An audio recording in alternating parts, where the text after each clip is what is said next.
जी बिस्मिल्लाहिर्रहमानिर्रहीम जी अस्सलाम वालेकुम जी। असद मैं सकत बिनते फ़ातिमा ओल्ड होम में मौजूद हूँ। यहाँ पर जी आज एक बहन की तरफ से जो है माओ के लिए बेहतरीन किस्म का जो है वो बारबेक्यू का बंदोबस्त किया गया है, जिसमें जो है माशाल्लाह जी मलाई बोटी है जो कि बिल्कुल यहाँ पे जो है वो लग रही है। क्या बात है, ज़बरदस्त। और इसके साथ साथ जो है कबाब भी जो है बिल्कुल तैयार हैं माशाल्लाह। क्या बात है, कितने खूबसूरत जो है यहाँ पे कबाब इन्होंने सब रेडी किए हैं माशाल्लाह। तो भी कुछ देर में बनेंगे और वो भी मैं आपसे शेयर करूँगा।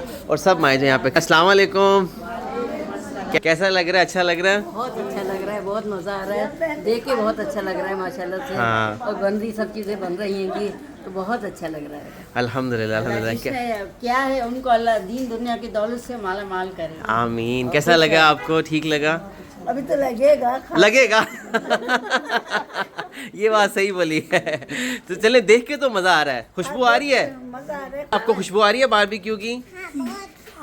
आ रही है, चले इसका मतलब अच्छा होगा इंशाल्लाह। खुशियाँ आपको देते हैं, ऐसी बेटी को ढेर सारी दुआ में याद रखिएगा, ठीक है सब लोग ना, ताकि जो खुशियाँ अपनी देते हैं, खुशियाँ हर जगह हम शेयर करते हैं, तो क्यों ना ऐसे लोगों से शेयर करें जो खुशियों से महरूम है, और उसके बदले आपको हज़ारों दुआएं मिलेंगी, जैसे आज हमारी इस बहन को मिलेंगी। आमीन इंशाल्लाह। उम्रा जाने में चंद ही रोज़ बाकी हैं, उसमें आप भी बढ़ चढ़ कर हिस्सा लीजिए और दुआओं के काफिले में शामिल हो जाइए। जज़ाकल्लाह जज़ाकल्लाह। हज़ारों खुशियाँ। आमीन। बस इस वीडियो को ज़्यादा शेयर कीजिए। जज़ाकल्लाह जज़ाकल्लाह खैर।